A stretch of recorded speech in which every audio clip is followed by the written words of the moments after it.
What's up, bitches? Guess what? This is episode 10 of I Am Kenny Biddle, and I happen to be the ghost of Kenny Biddle. Ooh. On this episode, guess what we're talking about?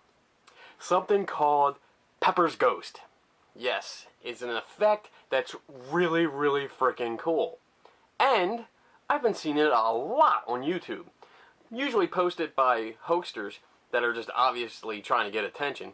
But then, there's also these teams that are out there, these ghost hunting teams that are trying to get this thing going. And, you know, let's show a living room, and there's a ghost where, you know, the owner said that it walks across the room and it sits on this couch. Let's see if we can get it. And we set up our little cameras, and then, you know, we do our ghost hunt, and then sometime in the night, where no one's looking and no one's paying attention, this ghost actually walks around and sits down on the couch. Holy fuck! It's awesome! Is it awesome? Well, not really. It's basically a trick. Exactly what I'm doing right now. And I'll tell you what, it's easy to do. There's a theatrical version to do it, and I'll explain that in a little bit, but there's also a poor man's version, which I'm actually going to demonstrate and then show you my resulting video. Alright? And I mean, this right here, what you're seeing, my transparent, like, floating ghostly self, really simple. And I'm going to show you in more detail later, but basically, all I have, I'm in the same room that I'm always doing these videos, and all that I have is a piece of glass. Honestly. You want to see it? I'll show it to you. Ready? There it is.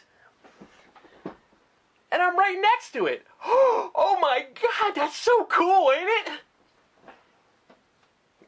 Okay, right now I'm going to switch back into my solid living form and give you the rest of the details. Some history, where you might find this effect, and then we'll demonstrate it. Okay? Let's go. Alright, I'm back. What's up, bitches?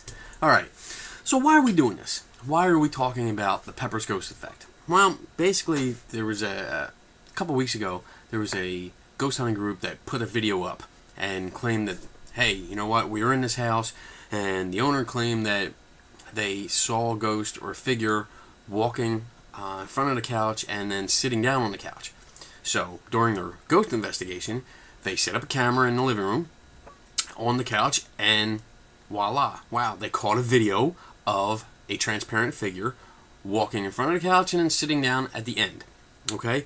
Now, there was a problem with this video, because, well, there was a few problems with this video. One is that there was a glitch at the end where you actually saw, like, there was a half second where it looked like a figure was reaching for the camera from the side. As in, like, whoever was doing this realized that they had to turn the camera off, got up to turn the camera off, and then didn't edit themselves out. The second thing is that basically it looks staged. And I know that's not like concrete proof that it's staged, because, you know, it's just what it looks like. But just seeing these videos on YouTube and all over the place, you kind of get the feel for this. And really, what really set me off on it was that later on they actually posted a video showing a walkthrough of the area, and in addition to the couch that they were filming, there was another couch at a 90-degree angle to it on the end.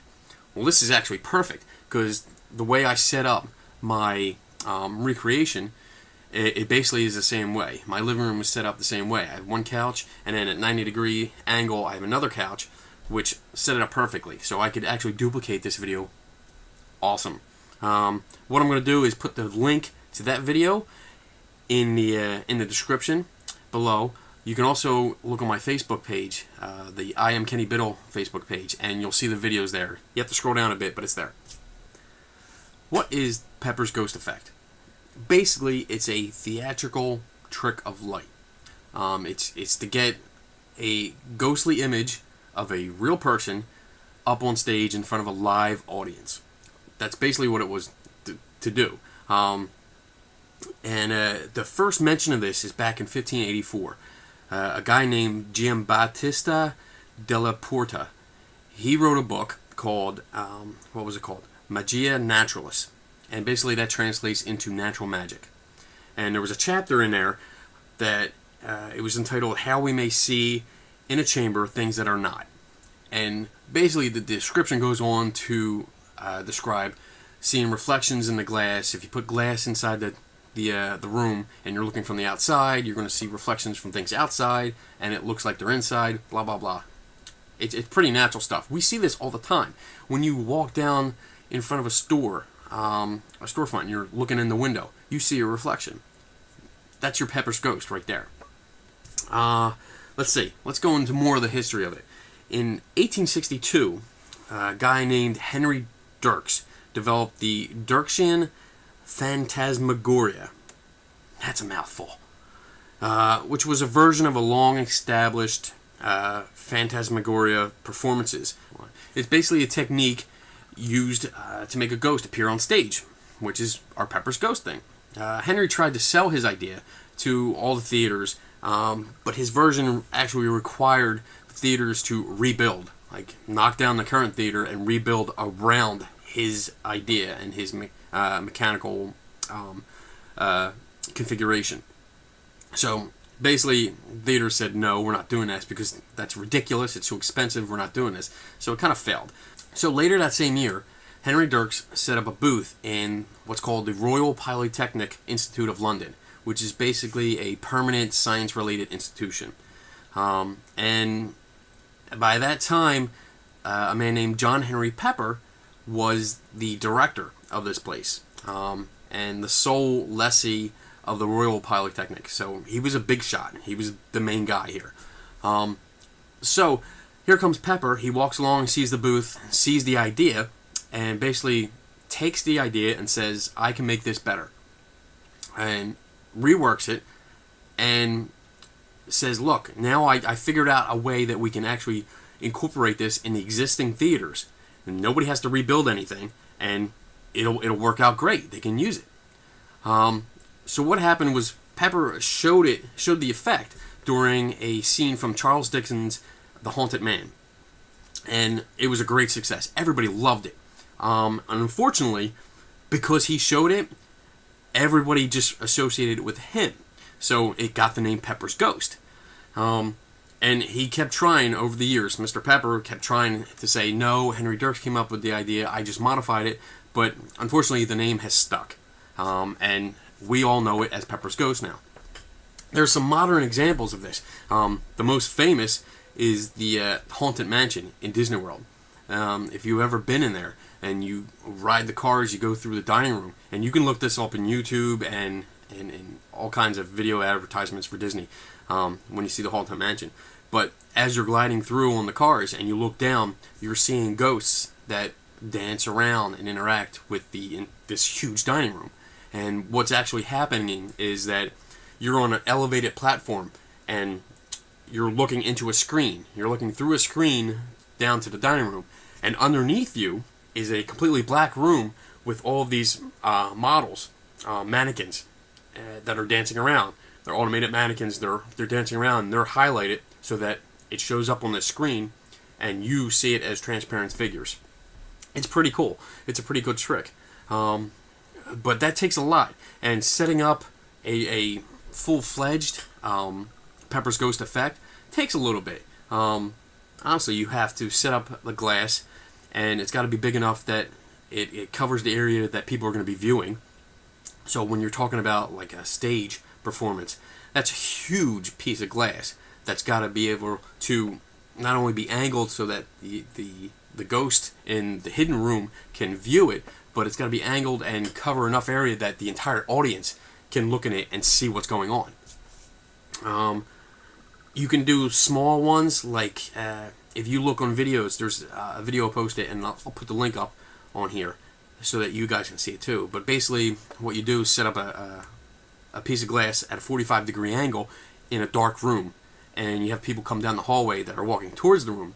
Well, inside that room, there's a person in there, and they actually did up the whole room with black backdrops all over the place. So basically, there's nothing to reflect. The lights are off in that room. There's one light that's pretty much on an area where your so-called ghost is going to walk through.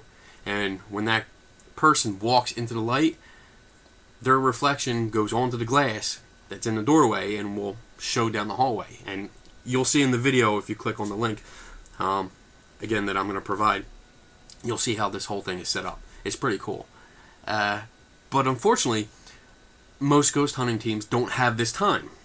And you're working with limited equipment and in a person's house that's unfamiliar to you. So, what the fuck is a ghost hunter to do? Well, you improvise. And basically, this is what we do. Okay, so what we have here is basically your poor man's version of the Pepper's Ghost effect. What I did was take the glass pane, this thing, out of my screen door. It's winter time here, so this is usually what we have in the screen door. And mine right now does not have it in there because, you know, I'm experimenting. Anyway, basically what I did was take it out and put my camera on a tripod, a small tripod, like this, set it up in the corner of the room here. This other tripod here is just to stabilize the glass so it doesn't fall over. But basically all you do is put this on an angle, right in front of the lens, like so. Let's see if I don't mess it up, crash everything into the ground. Okay, so right now, as this setup is, basically what the camera is seeing, the camera sees the couch over here, and it's going to see the reflection that's in the glass. And the reflection is actually over here where the door is. So if I'm standing in front of the doorway, it's going to see my reflection. And like any reflection, it's going to be a transparent image.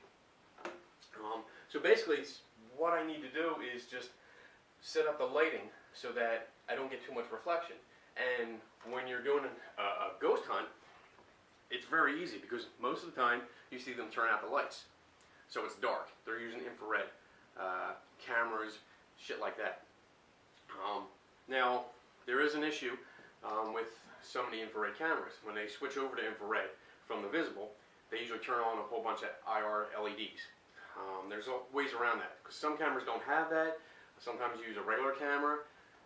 There's other ways around it. You can use these. These are various brackets that will take a light. This is a visible light, but you can put an IR or UV light on this, and it actually the camera goes here so that the light is off center. It's off the camera and it's out of range. And I can put this on the camera so that it's outside of the pane of glass, so it won't be reflected. Same thing with this. This will actually put it above the glass and still shine on your topic, your subject. Alright, so once you got your lighting figured out and the angles and you don't have too much reflection, like for me right now I have a problem with the door because the door is such a light color that it easily reflects in the glass. So usually I have to keep it really dark in here or cover that up with some kind of tarp or a blanket. I mean, if you have a blanket just laying around on the couch, you can throw it over the door and block the light. What else? Basically with the light, what you want to do is make sure there's light on your subject. And in this case, the subject is the couch. Because what I want to do is make this effect so that the ghost looks like it walks up to the couch and sits down. So you want all the light that you have in the room, which you don't want too much, but you want it on the couch. You don't want it over on this section. Usually this effect works wonderful when you have two separate rooms, because one room is lit and the audience or the viewer sees it, and then the other room is for the ghost to hide in, and there's usually like black walls and backdrops set up so that any reflective surface is blocked, and there's usually one light that the so-called ghost can walk in front of and get reflected in the glass. In this case, and in some of the cases I'm seeing on these YouTube videos where people are going in and doing their ghost hunts in private homes, you really don't have that option. You have to jerry rig it. That's what you got to do. So that's what I did here. During one of your ghost hunts or these investigations that they do, you're going to be dealing primarily with infrared light or UV light. So what's the first thing they do? They turn out the lights. Alright, so it's always dark, and it's taking place at night, so it's still dark. Alright, so you're working in the perfect medium for this kind of effect. And basically all you need is a little bit of illumination that's on the other side of the room. I'm not really dressed for doing this kind of work. The better thing to do is have light colored clothes. Like if I had light colored blue jeans on and maybe a white shirt or some kind of light colored shirt, the reflection will show up better. But because I'm wearing mostly black and dark blue, I don't show up as much. So you keep that in mind. If you wear something light colored, you're going to show up better in reflection, even if it's all dark all around. So let's get to it.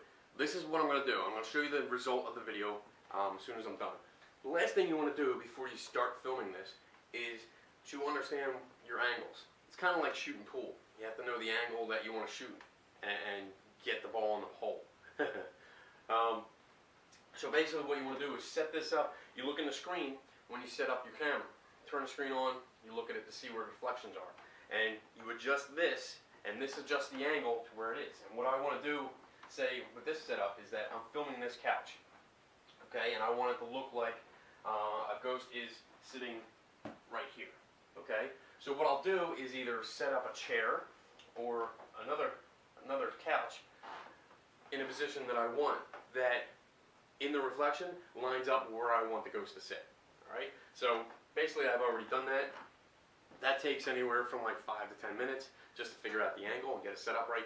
You don't even have to use a couch like that. You can use a chair. You can just get a folding chair and set it up. Throw on like a dark blanket or something, or even a towel. Just throw it on there so that it doesn't show up in the reflection, and you're good to go. Alright, so this is basically, this is what I'm going to do. You hit the record button on that camera, and this is what you do. Alright, so now that my camera is rolling, all I'm going to do is walk nice and slow over to this chair and sit down.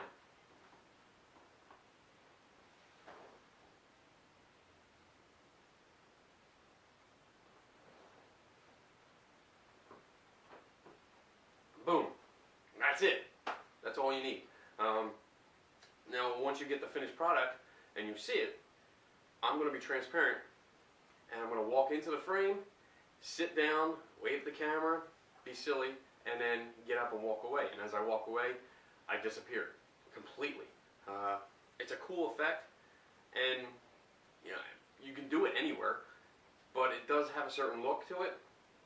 And if you see it enough times, you will be able to spot it. And unfortunately, you're not going to be able to prove it 100% unless you're there with the team or the ghost hunter that's doing this, and you can film them doing it.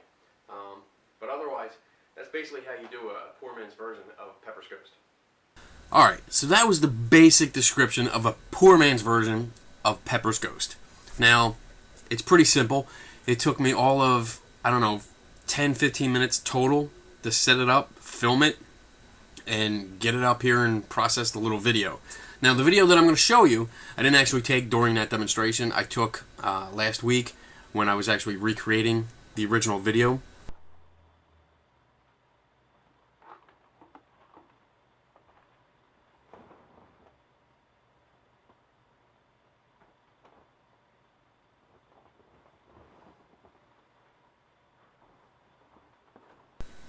And I want to say something about that. I want to address a few issues here.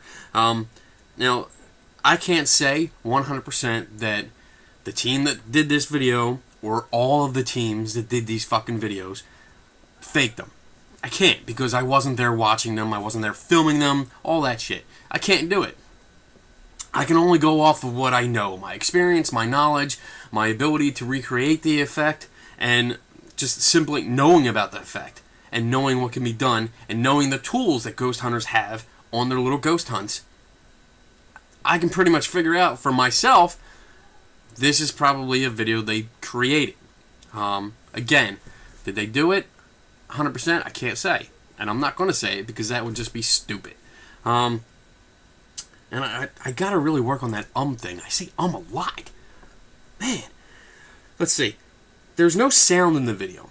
The original video that was posted, and most of these videos that are posted, they don't have sound, and that's pretty cool. That's something I've picked up on, something I really learned from a friend of mine, Patrick Doyle, before he stopped being skeptical. and I still love you. When there's no audio on the video, it kind of makes me think that you're hiding something. Now, granted, a lot of these DVR systems that come with like 4 or 8 or 16 cameras, they don't have audio function on the video cameras. They're simply video, which is fine. It's good for surveillance. But there's that issue because you don't know what's going on in the background. The videos that I showed you, I had sound with. You could hear me walking around. And it's quite simple. You could hear me fidgeting or off to the side. And that's what you're not seeing or hearing, actually, in these videos. You don't know what's going on in the background or to the side of the camera or maybe behind the camera. There's too much that can go on. If there's no audio on it, I really don't trust it to begin with. What else? Another issue is that when I looked at this video and saw all the comments being posted, and I don't want to just single this video out because it's not the only one. There's a lot of them out there. But the comments that are being posted are stuff from the team and the people that do it, that made the video, that posted the video, saying, you know, I can't believe that we got all this critiquing and criticism, that you guys don't believe us, that you should take our word for it and trust us because we're a respectable team and all that shit. Bullshit. Bullshit. There's no respectable team out there that deserves someone just taking your word for it. That's taking something at face value, and that's crap. That's fucking bullshit. You don't take anyone's word for it. You question everything. That's what we do. You're investigating things. You investigate it. You question it. You don't take your word for it just because you said it. Hello, have you not heard of like the Goners team that did that? That did the cell phone image? That when they stole a ghost? We're supposed to take their word for it. That ain't happening. You know, you don't take anyone's word for it. If you want to be taken seriously, then you put up all the evidence and you don't fake shit. That's pretty much what it comes down to. I'm not taking your word for it. I don't care who you are. You got a famous name, you got a TV show, you got a radio program. I don't fucking care. And most of you shouldn't care either. It doesn't matter because you're all fake. Look at the most famous ghost hunting TV show ever that's still going. How many times a day fake shit? And you fucktards are still watching the shit. I don't get it. Ugh.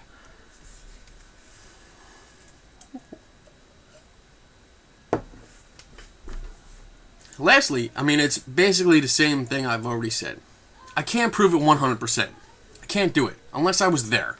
If I was there, I would have recorded it and I would have shown everyone because I would have been like, I got you, fuckers. But I wasn't there, so I can't say. Alright? Is it fake? I don't know. Yes, I do. But I can't say for sure. There's that again. What the hell? I guess in closing, you know, let's wrap this up because we've beaten this dead horse a lot. I guess it comes down to popularity because that's the only excuse I can think of for people to create videos like this. You want to be popular. You want somebody to look at you and say, wow, you're awesome, and get all those stupid fanboy groupie comments about great catch, awesome job, that's an amazing video. Bullshit. I don't get it. I guess it's just popularity that you want. And seriously, if you're faking shit just to be popular, that's fucking sad. It really is. I feel sorry for you. Because that's what you have to do to get people to like you. Alright, that's it for this episode. I hope you enjoyed it. I hope you learned something. You can take something away from this and apply it to your ghost hunts, your investigations, your whatever. And I guess that's it. I have nothing else to say. Except if you have any complaints, if you want to curse me out or harass me, call the cops on me, please contact Lou Castillo in California. He is my go-to man. He is Mexican, so watch out. I wouldn't worry. He's more like a big teddy bear, especially when you give him rum. If you want to get in contact with me, you can do so by going to my Facebook page at I am Kenny Biddle and leave comments, give me ideas. If you want to hear something in particular, like a topic for one of these episodes, why am I talking with my hands? I don't know. I'm not Italian. If you have a topic you want to hear about, then let me know. If it's a good one and I can do research on it, more than happy to. If you like my videos, please let me know. If you like what I say, please let me know, because it encourages me to do more of this shit. And if I do more of this shit, then, you know, nothing. Seriously, I'll just keep making more. That's pretty much what I do. And if I keep making more, I'll just keep pissing people off. So, oh well. Thanks for watching. See you next time. Bye.